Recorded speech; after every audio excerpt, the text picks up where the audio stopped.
Wait, All I'm right. So what's your name? I'm Lex.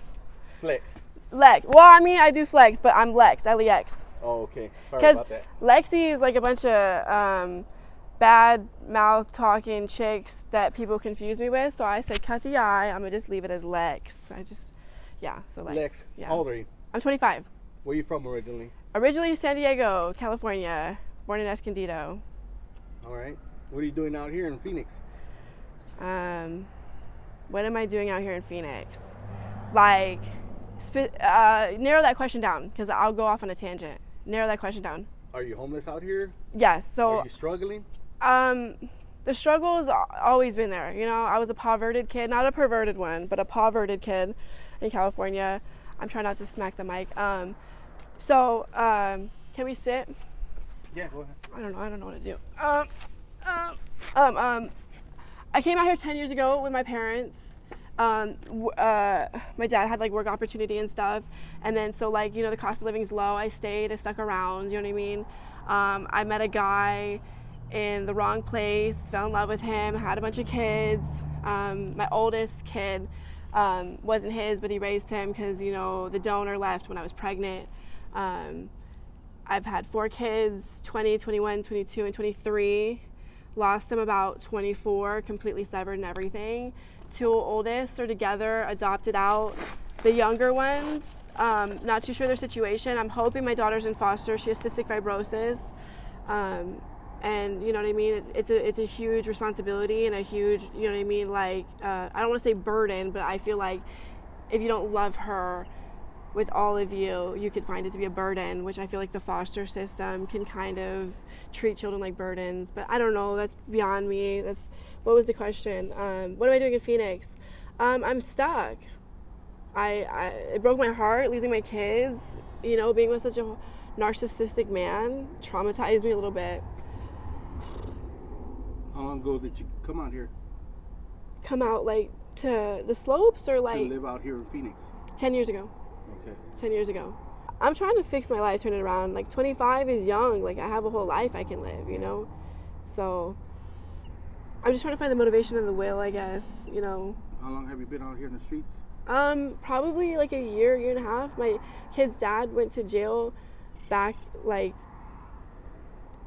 September, and I've really been by myself since then, you know. And you know, I made money, you know, doing calls and stuff, and then, you know, like I'm huge on mental health and self-care and stuff, and obviously that hinders those things. You know, I can't be mentally strong or mentally stable if I'm constantly traumatizing myself while trying to heal old traumas, creating new ones. It's just a vicious cycle, you know. And I want off the blues, the berries, I don't know. I want off those ones. Your body and your mind tells you like you need these things. Like I got sober, and then as soon as I left, because I didn't have my kids, I didn't have nobody, I didn't have anywhere, I went right back to them because it's the only thing I wanted. Like mentally, like until you're done with it, you're not gonna be done with it. And so like I think that's the only thing holding me back right now. I'm really trying to get away from doing the work I was doing and trying to, you know, pursue like a job or like some schooling or like just change my life so that like my kids come find me when they're 18. You know, actually I heard when they're 12, you can get visitations through the courts with your children, even if you're severed. So there's hope. So I'm trying to find some hope is all. You know, I lost custody. They severed my rights because there's a timeline with the age range my children are. Oldest is 5, youngest is only 1.5. You know what I mean? So, and mentally, I just lost it a little bit. You know what I mean? Because it was just like, when people kick you while you're down, it's kind of hard to come out of it. You know what I mean? And I was having a rough time on the up and up, actually. Like, I was about to get this rent-to-own home. I had just bought a car, and me and my kids just got out of that relationship. I took my kids out of it. We were doing really good, and then CPS, DCS, whatever, came in and decided they're just going to be like, well, emergency removal, we want to investigate some police reports because there's a lot of domestic violence. And I get that that's understandable because with DV is usually with some, you know what I mean? Yeah. But like, you know, Yeah, so. Can you tell me about your life before you ended up out here on the streets? Like, were you working? Yeah. What kind of work did you do? I was a server. Like, I worked at restaurants. I was a server. So like I turned 16, started working at Jack in the Box. Yeah. It's like about like the same year I moved out here from California. I started working at Jack in the Box, and then I escalated to like working at like a delivery driver job for NYPD Pizza. Then I started serving tables. Then I was like a shift manager, they call it RM. Running the night shifts over at like Denny's, and then I worked at what's that Mexican restaurant? What is it called? It's right there on I-10 in Chandler. Arribas. Okay. It's been a minute. Sorry, drugs kind of fuck your brain up. But yeah. So I worked at Arribas a little bit too, and then like I overlapped a lot of jobs. I worked 2 jobs a lot at the same time, because I don't know. I just so like money hungry. You know what I mean? So when I was having my kids, I was working as a server, and then my phase out of kids into addiction, I was doing like temp agencies. Like I worked like packaging, like Amazon, but like it was a third-party logistics called Geodis, and they were doing Bath and Body Works during like COVID time and stuff. Like I work, like I can work, make money. Working as well? He was working. He's very inconsistent. He slacks on me a lot. Did you guys have an apartment, a house? Yeah, so I had an apartment, and then we had an apartment. I had us a car. I had a job. He took care of me during the first 2 kids. So like the last 2 kids, I kind of ran everything, as he kind of slowly lost his mental and slowly slipped into the streets and away from me. And that's kind of how ultimately I ended up out here, kind of, if you think about it. Because like really he just would disappear for a week or disappear for a couple of days and get all fucked up, come back all crazy and schizo. They say 75% of men who use that stuff onset schizophrenia. I see it a lot. It's scary. It's sad. What ended up happening to him? I fight for him all the time. He's jealous. He's crazy. Still out here? He's 39. He's in jail right now. Not prison, but jail. He gets out like in a month or something. But that chapter's closed. I used to go by Allie. My name was Allie my whole life, and I go by Lex now, because like you gotta like let that shit go. Yeah. So he's 39. How'd you get with him? Where'd you meet him?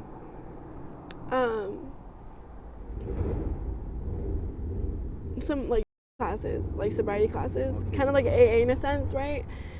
Biggest fucking mistake. Biggest mistake. They always say don't date somebody in like recovery and stuff like that. And at the time, I was just in there for petty reasons, for legal reasons. So I didn't take it serious. But he was in that stuff, like you know what I mean? Because to me, giving up the stuff, the substances for my kids was a no-brainer. But for men, they're wired different. It happens differently. But there's hormones that like pump in your body when you're pregnant that make you happy, that make you love your children. And it's like, for men, it's like they just have the excitement of like seeing their kid, like, but they don't feel a body change, a hormonal change, you know what I mean? So for women, we can give it up.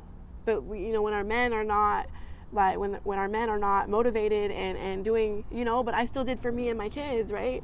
And then ultimately, like, I just was tired. I was hurt. Sensitive, It's okay. And it just tore me down. It kind of broke me a little bit, but I picked myself up and started seeing my kids again, and tried to fight for them, but the timeline ran out, and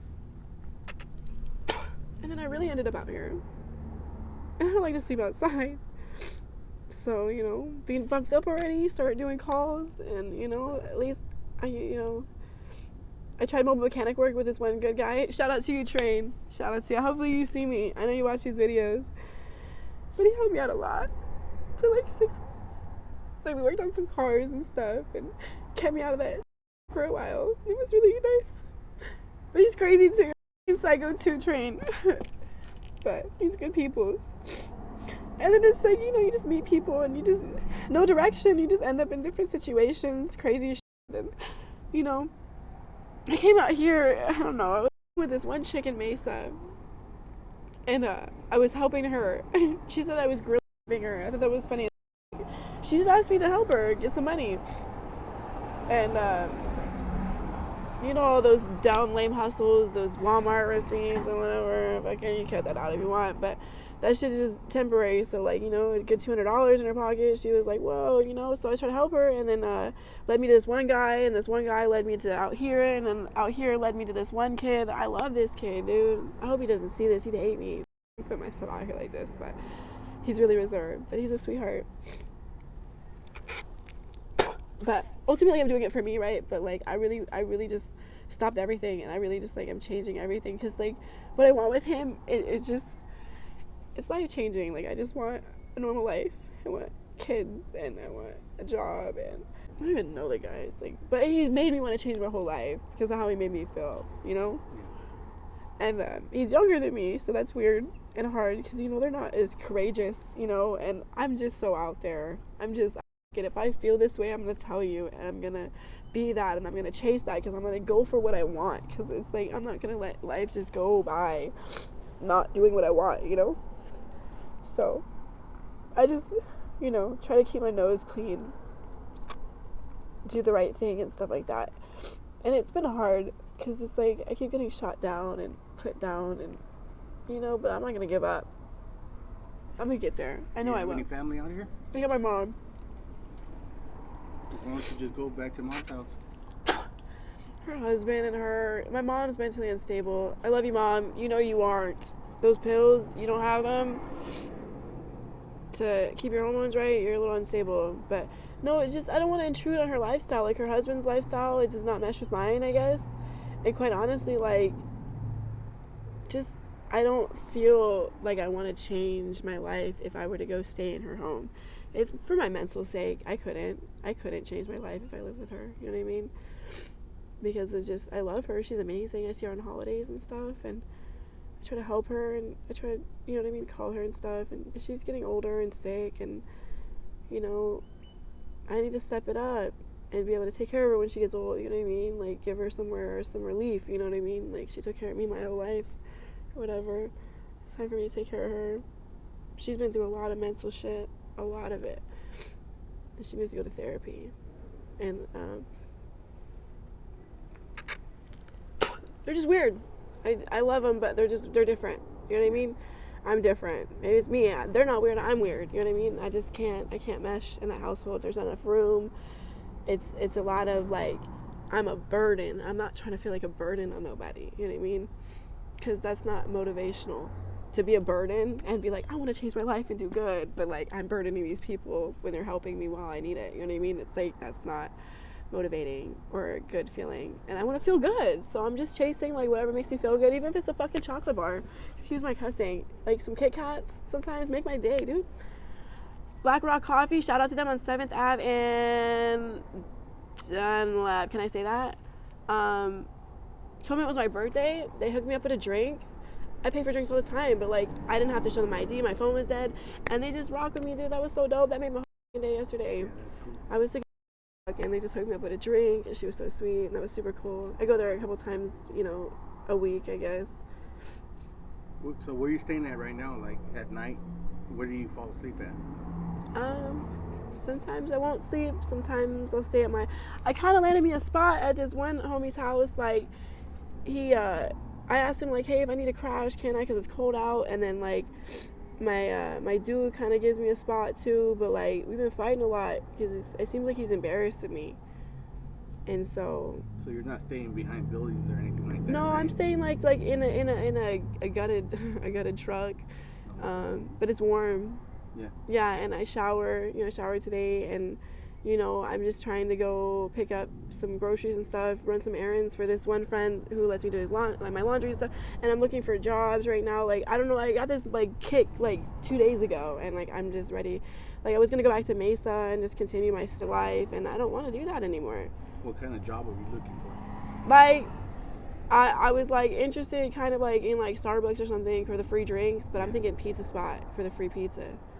That's stupid, but it's a stepping stone. But actually, homegirl told me today FedEx has a packaging job, $20 an hour starting. So I'm gonna get my ID, right? You don't have any background or anything like that, like felonies and stuff like that. You know, I probably got a warrant or two, but like, I don't think I have any like actual like hindering felonies right you now. Never had I've had stuff. I've done like diversions and stuff. Oh, okay. So like, but like, I don't think I have anything hindering my record that's gonna ultimately ruin my whole future. You know, like I do got a few things I gotta like kind of fix up. You know what I mean? You gotta keep that clean. Yeah, I'm trying. I got some pending shit right now, but like, honestly, I want to move out of state and stuff, but like, honestly, I think I might just go face it and see what happens. The worst thing I'm gonna do is give me 14 days in jail and fuck it, it's done. I can have that shit closed off. You know, I'm 25. I gotta remember that. I feel like everybody forgets, like, just because it doesn't work today, it's like, what about 3 years from now? Yeah. You know what I mean? Like, and that's what, like, people have to remember. It's like, but we're so stuck on today and tomorrow because we don't have shit for today and tomorrow. But, like, you know, let's suffer for a week and let's have, like, you know, a paycheck come, you know? Excuse me. But, like, I'm just saying, like, I'm really trying to change my mindset because that's the only way I'm going to make it out happy, alive, healthy, pretty, because I'm aging quick, like crazy. You know, but my body's getting back. I want to go to the gym. You know how nice it would be to go to the gym and work out right now? Like, I keep thinking about that, you know? And I've been there where I lived in my car and I would go to the gym just to shower, but I never work out and make myself feel good, you know what I mean? But, like, I forget that there's ways to make yourself feel good besides just doing, like, substances. It's like, I just forget, like, let's go to the gym, you know? Let's get a paycheck or something, you know? I miss my kids so much, too. Sorry, I'm gonna cry. I miss my kids so much. If they ever see this, I love them so much. My sister, she's so good, dude. She's younger than me. And she's stronger than me. And I think it's crazy because I remember when I was teaching her how to drive, dude. Not my actual sister, but my friend's sister. And she, like, you know, but it's just crazy. I miss my life. And it's like gone, and I don't know how to start over. I don't want to start over because I don't want to betray my kids. But you know, if I stop thinking selfishly and think about them, they're healthy, happy, safe, and they're living in a stable, structured home with no trauma. And I have to remember that because that's what they need, you know. And that's how I can forgive myself, I guess, is because it's like maybe it wasn't me, but it was me choosing to keep letting their dad back because that's their dad. But you know, not all parents are healthy. Because I'm healing from a lot of shit from my childhood. A lot of messed up stuff from my childhood, you know? And, you know, but, like, fight for yourself. Get that therapy. You know, it's worth it. I mean, I love it. It changed my life. And honestly, like, DCS showed me that with my first case. This is the second case where they ultimately severed me for everything. But my first case was over some weed or something in the system because I had a preemie baby because I was working 2 jobs because the donor left, and it was before I met my other kid's father, and I was working hard and overworking myself, and I was supposed to be on bed rest, and I had a preemie child, and it turned bad, you know what I mean? But he was healthy and happy. He was in the hospital NICU for 2 months and stuff, and that ultimately was like the beginning of like the really traumatizing like postpartum. That's kind of where it all spiraled down, you know what I mean? Getting with the shitty man who didn't treat me right, not having standards, and like I can see it all spiral looking back, you know what I mean? And it's like I don't want to make the same mistake again, and I want to be healthy and happy and smart and what I deserve, what my kids deserve, you know? I'm going to see them again. I'm going to fight for them. I really want to make some good money and put it towards like college funds for my kids because I know that like with schooling, with like a little hard work, because you know people struggle when they go to college. They're broke. They test their emotional and mental like capacity all the time, you know, with studying and doing, you know what I mean? We forget to give them credit because it's not hard, it's not gangster, you know what I mean? Like, yeah. It's crazy. I was talking to one of my clients one time about it. He's a good guy. He makes really good money. But he went to school and he you know, he was asking me about me kind of like this, you know, and just I'm chaotic. My life is chaos. I found peace in it, but I don't find it peaceful anymore. I find it very disheartening and sad and pathetic. And I don't want to feel like that. So. All right, well. Hey man, thank you for sharing your story. I really do appreciate it. Yeah, sorry there's so much. If I post it up on my YouTube channel? Yeah, absolutely. That'd be cool. And I hope just in case anybody wants to reach out to you with any sort of help or donations, do you have any contact information that you want to share, like an email or anything like that? I have email. I've got phone number. Go ahead, just give out your email. Email, it's ALEXIUS That's apple, lettuce, elephant, xylophone, igloo. This is hard. Umbrella, Sasquatch. 0414@gmail.com. Alexia0414@gmail.com. That's my Gmail. And then my phone number is 480-691. And that one's on all the time. Yeah. Definitely hit me with the Cash App. That'd be dope. It's LEX 021621. LEX 021621. Obviously the money sign. All right. Anything helps. You Thank know. you. Thank you. Appreciate it. I appreciate you.